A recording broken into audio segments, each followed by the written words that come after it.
Welcome back मेरे प्रिय विद्यार्थियों। आज हम लोग एक नया चैप्टर सीखने वाले हैं जिस चैप्टर का नाम है कार्य, ऊर्जा और सामर्थ्य। अगर इंग्लिश में कहें तो कार्य मतलब वर्क, ऊर्जा मतलब एनर्जी, सामर्थ्य मतलब पावर। तो चलिए चैप्टर का हेडिंग तो डाल ही लीजिए। चैप्टर का नाम है कार्य, ऊर्जा, सामर्थ्य या फिर वर्क, एनर्जी, पावर। तो सबसे पहला जो पॉइंट हम स्टार्ट करेंगे वो कार्य का स्टार्ट करते हैं।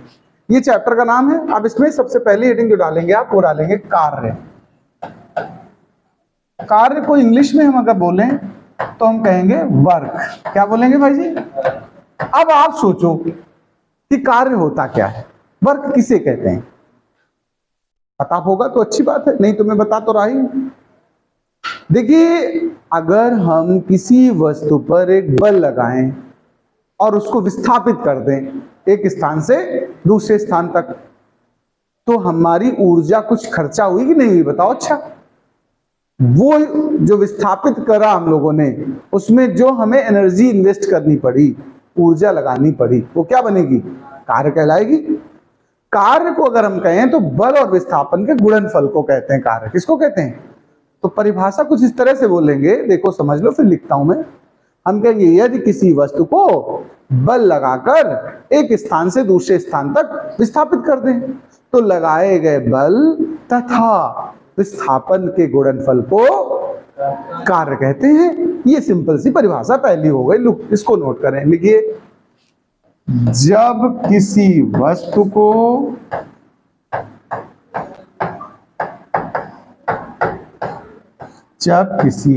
को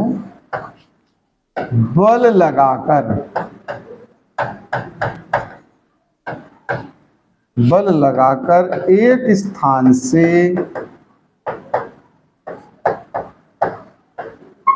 दूसरे स्थान तक विस्थापित करते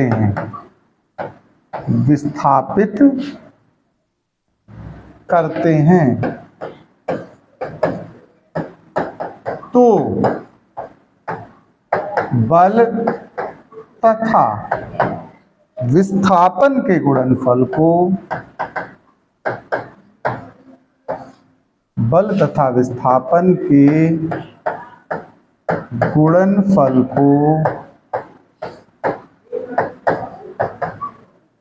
कार्य कहते हैं। देखिए, हम सूत्र बनाने वाले हैं। उसके लिए मैं एक डायग्राम की मदद लूंगा। ये मान लो कोई समतल है, कोई वस्तु यहां रखी थी पहले, इस पे हमने एक बल लगाया, इधर से धक्का मारा और बल लगा करके वस्तु यहां पहुंचा दी, देखो नई जगह पर। तो ये जो इससे यहां तक की जो दूरी हो गई, इसको हम विस्थापन कहेंगे कि नहीं कहेंगे? और विस्थापन को हमने किससे दर्शा दिया? एस से। तो जो कार्य का सूत्र आएगा, देखो वैसे तो सूत्र हो गया कार्य बराबर बल गुणा विस्थापन। अब ध्यान ये रखने वाली बात है कि जो बल है वो भी सदिश राशि होती है और विस्थापन भी सदिश है, इसलिए इन दोनों का डॉट प्रोडक्ट करके कार्य मिलता है। इसी को डॉट ओपन कर दो तो क्या लिखोगे? F S cos theta. देखो, कार्य के हमारे पास दो सूत्र बने, एक बल गुणा विस्थापन से बना और एक एफ एस कॉस थीटा। ये कब बनता है ये भी समझ लेना। जैसे अगर वस्तु को हम, मान लीजिए वस्तु है, इस पर हम एक बल लगा रहे हैं, हम क्या लगा रहे हैं इस पर, लेकिन बल हम इस दिशा में लगा रहे हैं, देखो, और विस्थापन इस दिशा में हो रहा है। ध्यान देना जरा, इनके बीच का कोण कितना है? थीटा। तो देखो, इस बल के दो घटक होंगे कि नहीं होंगे? बताओ। एक ऊर्ध्वाधर और एक क्षैतिज। ऊर्ध्वाधर होगा एफ साइन थीटा और क्षैतिज में कौन जाएगा? F cos theta. एक बात, तो हम जब गुणनफल करते हैं तो इस एस का और इस बल का गुणनफल करते हैं तो क्या बनता है? F S cos theta. ये तो सूत्र हो गया। अब हम बात करते हैं, देखो सूत्र आपके सामने आ चुका है, इसमें कोई समस्या तो नहीं किसी को?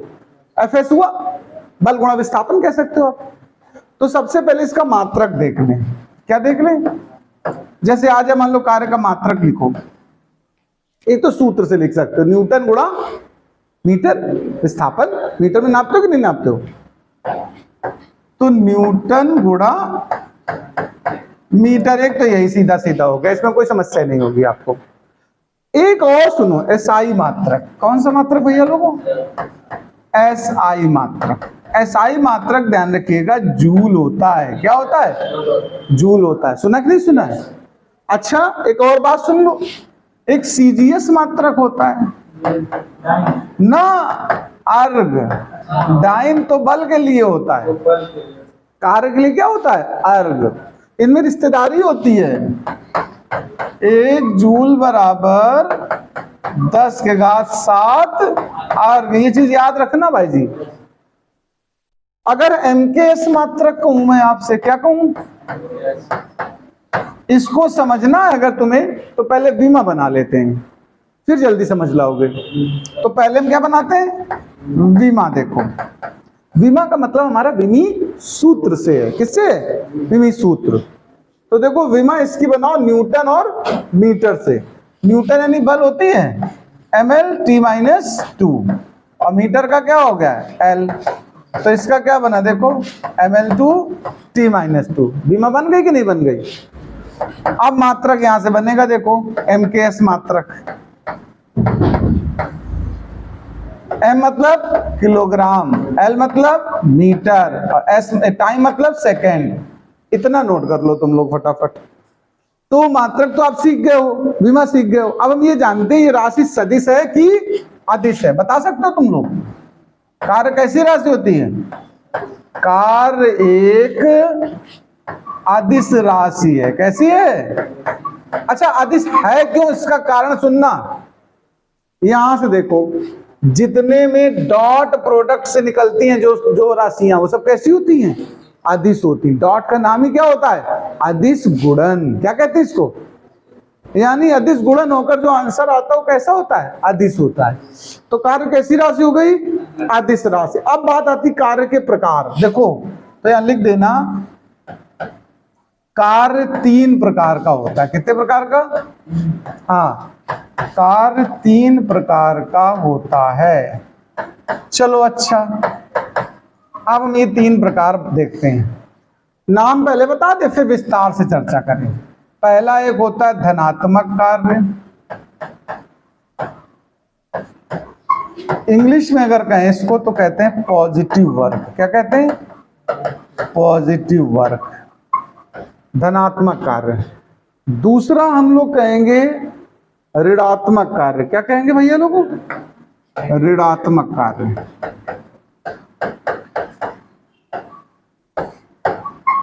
यानी इंग्लिश है इसकी निगेटिव वर्क। क्या है? Negative work. और तीसरा है शून्य कार्य। क्या है? शून्य तो समझते हो, शून्य भारत ने दिया दुनिया को, पता है? कुछ लोग कहते हैं कि आर्यभट्ट ने दिया है। इसका कोई प्रमाण नहीं है सटीक, लेकिन आर्यभट्ट की पुस्तकों में शून्य के बारे में चर्चा है, शून्य सिद्धांत की चर्चा है। तो या तो आर्यभट्ट ने दिया हो, या आर्यभट्ट से पहले कोई भारतीय गणितज्ञ रहा होगा जिसने इसके बारे में चर्चा की होगी, उसका नाम नहीं पता है। तो ज्यादातर लोग श्रेय किसको देते हैं? लेकिन अगर कभी प्रश्न आ जाए कि शून्य किसने दिया है, किसने खोज की, तो आप 2 आंसर समझ लें। एक आंसर आर्यभट्ट, अगर भाई चारों नाम लिखे हो तो। और अगर कभी ऐसा विकल्प हो कि आर्यभट्ट भी लिखा हो और कोई भारतीय गणितज्ञ ऐसा शब्द लिखा हो, तो हम किसको विकल्प को मानेंगे? भारतीय गणितज्ञ।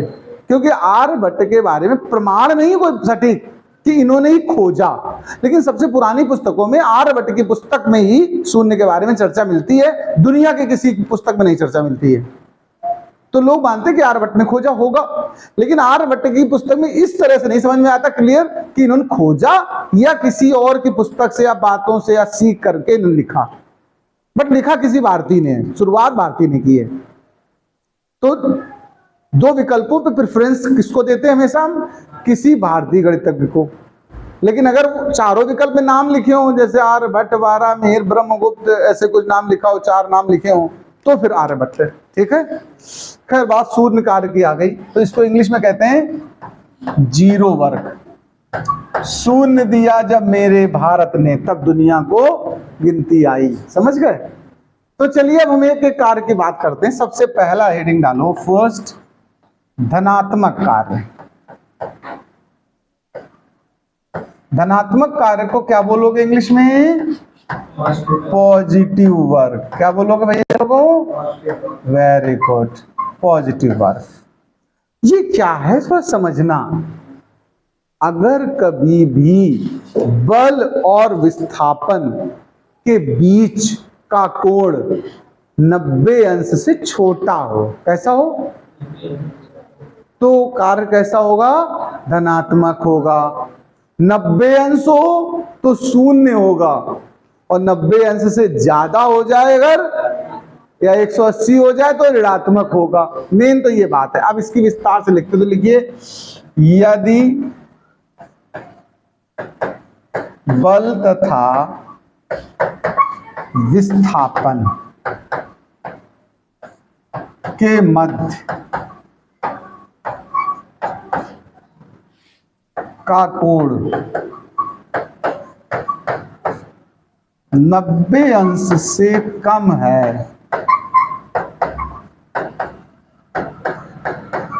तो किया गया कार्य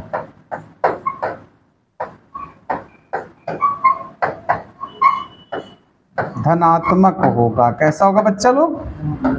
हाँ, धनात्मक होगा, पॉजिटिव होगा। ठीक है भैया। अच्छा, दूसरा, अब हम शून्य कार्य पहले बताएंगे। ठीक है, क्रम में इसको 3 नंबर दिया था, लेकिन पढ़ाते समय हम शून्य कार्य पहले बताएंगे। Zero work. यहां सुनना, अगर बल और विस्थापन के बीच कोण कितना हो? 90 अंश, तो कार्य कितना होगा? तो यहां लिख दो, यदि बल तथा विस्थापन के मध्य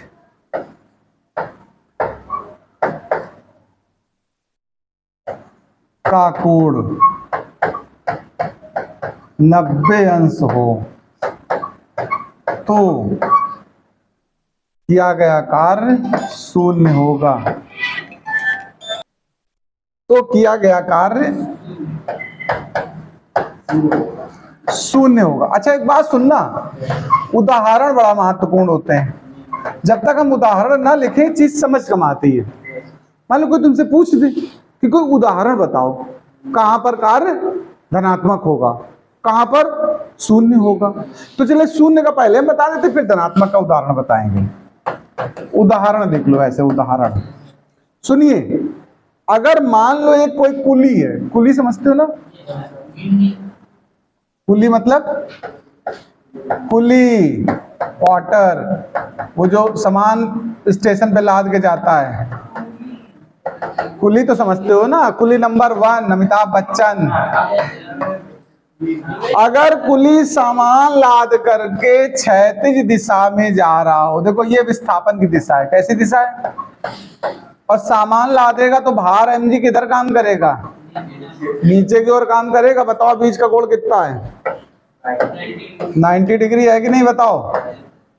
अगर कुली सामान लाद के स्टेशन में 1 किलोमीटर भी चला जाए तुम्हारा, और जब सामान उतारे और पैसे मांगे तो तुम पूछना भैया का है के, तो कहेगा कार्य किया जो आपका, ये तो कहेगा काम किया भाई साहब, तो कहोगे काम तो किया ही नहीं। वो कहेगा कैसे? तो उसको समझा सकते हो आप कि ये देखो विस्थापन इस दिशा में किया तुमने, और बाहर किधर कर रहा काम? नीचे की ओर। तो इस हिसाब से कोण कितना बना? 90 अंश।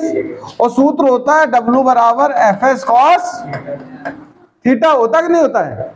और अगर हम यहाँ पर मान लो रख दें cos 90, और cos 90 का मान कितना होता है? तो कार्य कितना हुआ? कार्य तो तुमने किया ही नहीं भैया, जीरो काम किया, पैसा मांग रहे हो यार, बोलो। तो ये उदाहरण हो गया शून्य कार्य के नहीं।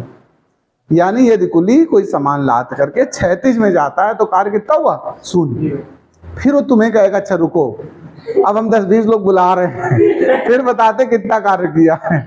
ठीक है, देखो भौतिक विज्ञान के हिसाब से उसने काम नहीं किया है, लेकिन व्यवहारिक हिसाब से तुम भैया पैसा दे देना चुपचाप, नहीं तो खाम वो दोबारा फिर एक काम करेगा।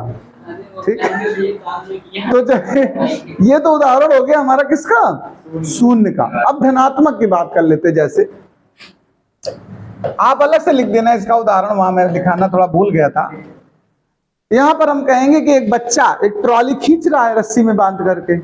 देखो बच्चे नहीं गाड़ी चलाते हैं छोटी छोटी पहिए वाली, ऐसे ऐसे एक बच्चा है अपनी ट्रॉली ऐसे रस्सी में बांध करके खींच रहा है। ये कोई कार वगैरह टाइप के नहीं बना लेते बच्चे, ऐसे इधर बल लगाए हैं और इधर विस्थापन हो रहा, देखो।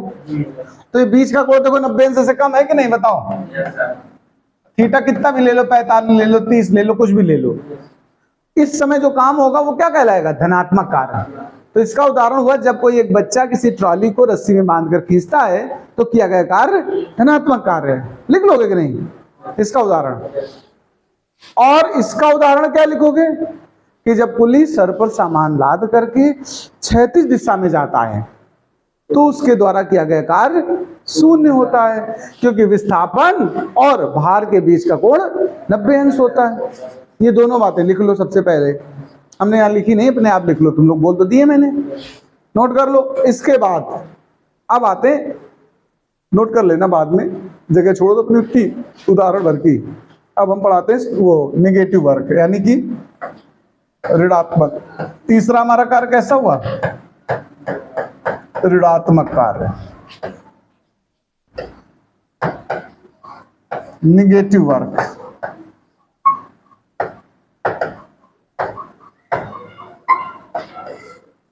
देखिए ऋणात्मक कार्य होता क्या, अब इस पे बात कर लेते हैं। देखो कॉस का मान माइनस में 90 अंश से ज्यादा होने पर माइनस हो जाता है कॉस, पता कि नहीं पता? त्रिकोणमिति पढ़ी कि नहीं पढ़ी? त्रिकोणमिति में ये होता है फार्मूला ASTC, सुना होगा तुम लोगों ने। आल पॉजिटिव, साइन और कॉसेक पॉजिटिव। तो देखो 90 अंश के पहले अगर है तो कॉस पॉजिटिव हुआ कि नहीं हुआ, क्योंकि आल पॉजिटिव। और 90 से ज्यादा चले गए तो साइन कॉसेक तो पॉजिटिव है, कॉस कैसा हो गया, निगेटिव। तो अगर सूत्र में एफएस कॉस थीटा में कॉस निगेटिव आ गया तो पूरा फार्मूला निगेटिव नहीं होगा। तो ऐसी परिस्थिति का मतलब समझना, हम कहेंगे जब बल और विस्थापन एक दूसरे से विपरीत हो जाएं, ध्यान रखना कैसे हो जाए। cos 180 का मान -1 होता है, सुना कि नहीं सुना है? तो इसकी परिभाषा लिख देना, जब लगाया गया बल व विस्थापन एक दूसरे के विपरीत हों तो,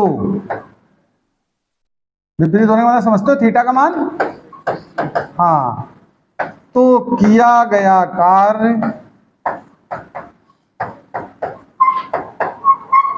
कैसा होगा, ऋणात्मक होगा। कैसा होगा भैया लोगों, ऋणात्मक होगा। क्लियर बात? उदाहरण मुद्दा है सबसे मेन। उदाहरण क्या इसका लिख दूंगा मैं। जैसे आप कार जा रही है, ध्यान देना, कार आगे बढ़ रही, हमने ब्रेक लगा दी तो बल लगाया कि नहीं लगाया? बल लगेगा पीछे की तरफ कार को रोकने के लिए, लेकिन फिर भी कार थोड़ी दूर चली जाएगी कि नहीं बताओ? तो उसका विस्थापन आगे हुआ, बल कैसा लगा, पीछे, कोण 180 हुआ। या घर्षण हमेशा गति से उल्टा लगता कि नहीं? तो जो घर्षण बल द्वारा कार्य किया जाएगा या ब्रेक द्वारा कार्य किया जाएगा वो कार्य कैसे होंगे, ऋणात्मक होंगे। तो उदाहरण लिख दो, घर्षण बल द्वारा, ये बड़ा इंपॉर्टेंट उदाहरण है, ये पूछते हैं लोग एग्जाम में या एग्जामिनर वाइवा वगैरह में कि निगेटिव वर्क का कोई उदाहरण बताओ। तो घर्षण बल द्वारा किया गया कार्य,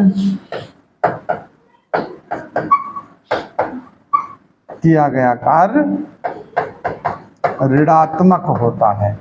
ऐसा होता है, ऋणात्मक होता है। नोट कर लो भाई कार्य पूरा।